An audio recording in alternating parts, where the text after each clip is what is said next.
Hi, my name is David, but you can call me Skiff, and welcome to Notflix, a show about other shows. Today we will be discussing Netflix's original series, Insatiable, Season 1, Episode 1. I'm warning you now, there will be spoilers, so if you haven't watched the episode yet, go ahead and do that first, and then come back here. I'll be waiting for you when you're done. But if you have watched the episode, sit back, relax, and enjoy the show.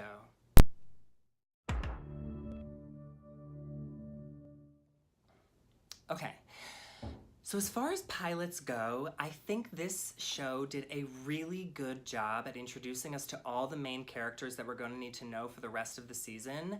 For the most part, I think, without getting too confusing, because pilots can tend to be that way. You never really know where the show is going, and you don't really know who all the characters are, and people get introduced later on in the season, and it's just sort of like you can get very confused very quickly. But I think this show's pilot did a great job of letting us know who these characters are, what worlds they're living in, and what we should expect from them throughout the rest of the season. Now, I get it, this show has been very controversial, as far as its content goes, but I think as an audience member, we have to step aside from that or put that aside and allow it to just live in the world that it lives in.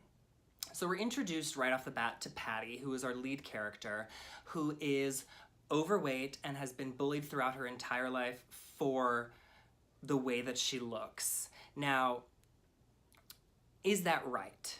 No. But is it a world that we exist in where looks do actually matter when it comes to really existing in this world? Unfortunately, yes, we do live in that world. So, I mean, at the end of the day, they are just pointing a mirror at the society that we have created ourselves. So is it right? No. But is it truthful? Yes. Now, where I do take issue is that right off the bat, she says that she is lonely. She is, except for her one friend, Noni, who obviously is either a lesbian, bisexual, or genderqueer. She's one of those three and is in love with her. And that's her only friend. And unlike her comrades on a weekend night, she's not out getting laid, she's sitting at home eating tubs of ice cream. Now that's sort of like where I take issue with the storyline, because girls like that do exist in this world, and they're not sitting at home alone eating tubs of ice cream all the freaking time. Okay, so that's a little, but I get it, it's a dramedy, comedy, whatever you want to call it. I get it, it is a plot point. I can set that aside. Now, the other character that we're introduced to right off the bat, or after Patty, actually, is Bob Armstrong, who is going to be her sort of Yoda, for lack of a better simile. He is a lawyer, a family man, and a pageant coach by night, I guess you want to say.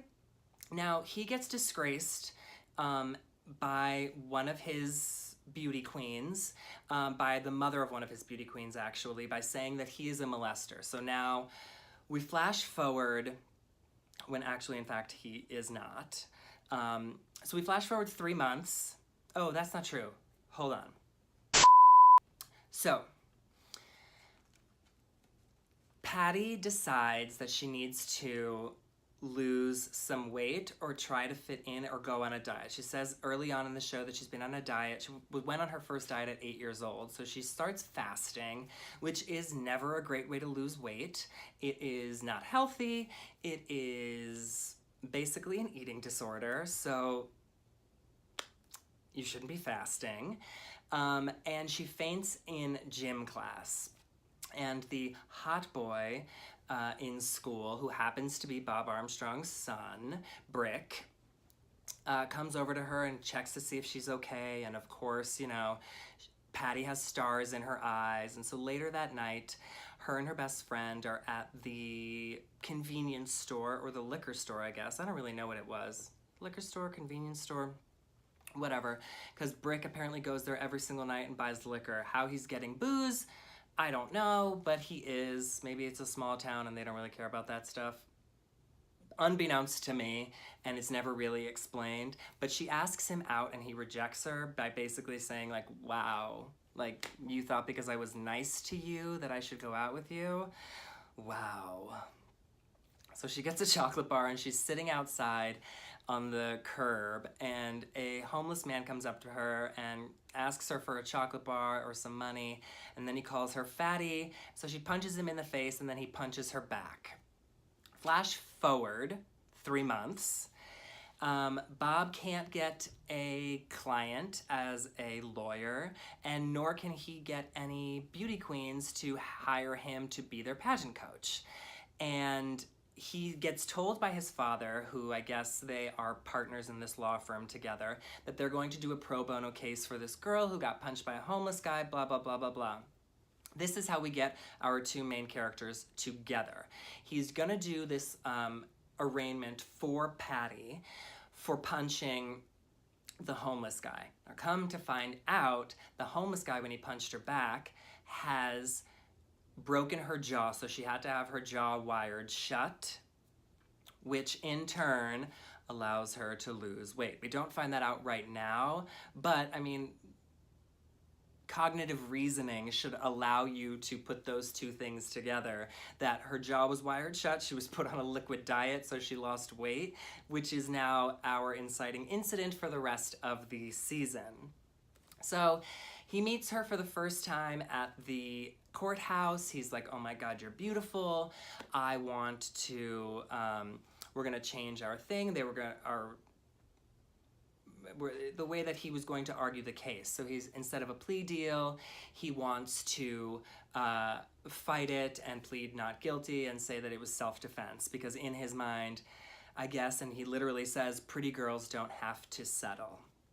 Now, again, they do put a lot of emphasis on the way people look on this show, and we have to remember that in this world, the world of Insatiable, and the world of beauty pageants, to be honest, looks do matter. That is the world that they live in, and it's okay, because I actually think the show itself is fairly good, but we'll get to that in a second.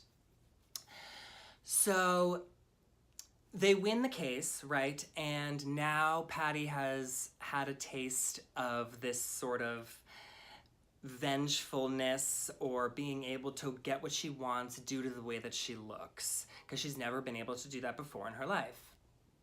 And she decides that she wants to take revenge on everybody who has treated her poorly for the rest of her life. For her entire life, excuse me. So she wants to take revenge on all those people. And Bob says to her, I mean, of course, that the best way to get revenge is to live a meaningful life, and he wants to coach her in beauty pageants. And because he's basically is like, okay, so you want to get revenge on all these people, let's show them how beautiful you are, how strong you are, how smart you are, and I'm gonna make you Miss USA.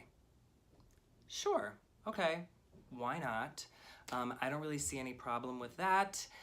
I mean, they're each going to be getting something that they want. She's going to get to take out her revenge on everyone that has called her Fatty Patty for her entire life, and he's going to get a beauty queen.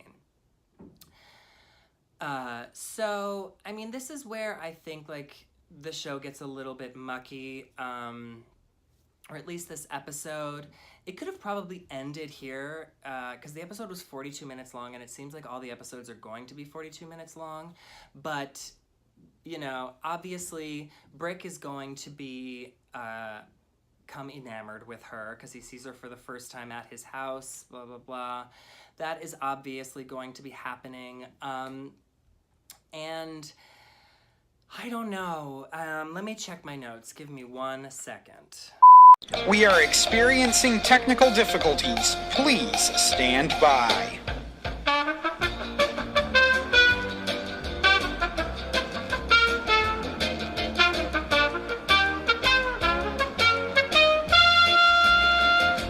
I mean, that's really the entire episode.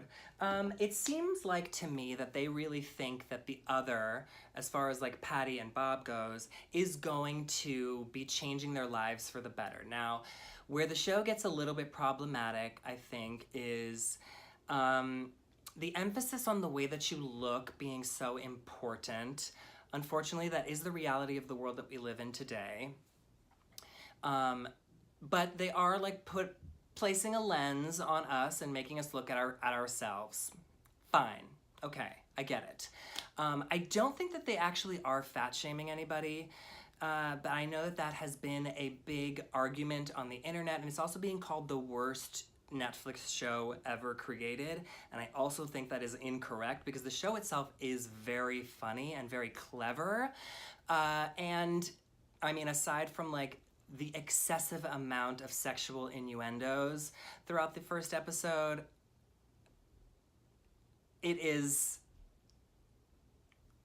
crazy how many sexual innuendos are placed throughout the show, but sure, why not? We'll see what happens as the show continues.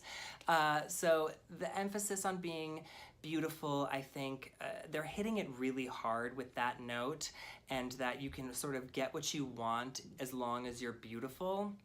Now, it sort of like reminds me of Jawbreaker, which is why I say that I don't think that they're fat shaming anybody, but it's sort of like this idea of like a makeover nerd type of unpopular type, like She's All That, like these movies that we all love and revere, that even Mean Girls, there is a makeover aspect in all of those movies. So in this plotline, this is sort of her makeover where she goes from unpopular to popular. And it just sort of, in this storyline, involved her losing about 70 pounds, because it is mentioned in the show, in the episode. And is it right? No, but that is sort of what happened in this storyline. From what I understand, the writer and creator of this show, it's very heavily reflects her own experience in her life. So if that was her life experience, who are we to say that she's fat shaming anybody if this is her story? Also, it's fiction, so can't we just enjoy it for what it is? I think that we can. And I think the only other thing that, aside from the whole emphasis on the way that you look being so important, that is bothersome with this series, to me at least, is the main character, Patty, sort of developing this crush on Bob, knowing that he's married and wanting to have sex with him and take advantage of the fact that she thinks he's a child molester because she might have a chance now, is a little bit problematic. But I'm hoping that as the show progresses, that will get addressed and it will get shot down, but I guess we'll have to wait and see. Let's watch the next episode and we'll be right back. Thank you for tuning in to Notflix, Season 1, Episode 1 of Insatiable. If you enjoyed yourself here, make sure to subscribe and hit that bell notification so you can get notified every single time I add to this series. If you want to keep up with me on a more regular basis, you can find me across all social media platforms at You Can Call Me Skiff, and we will see you on Episode 2. Bye-bye.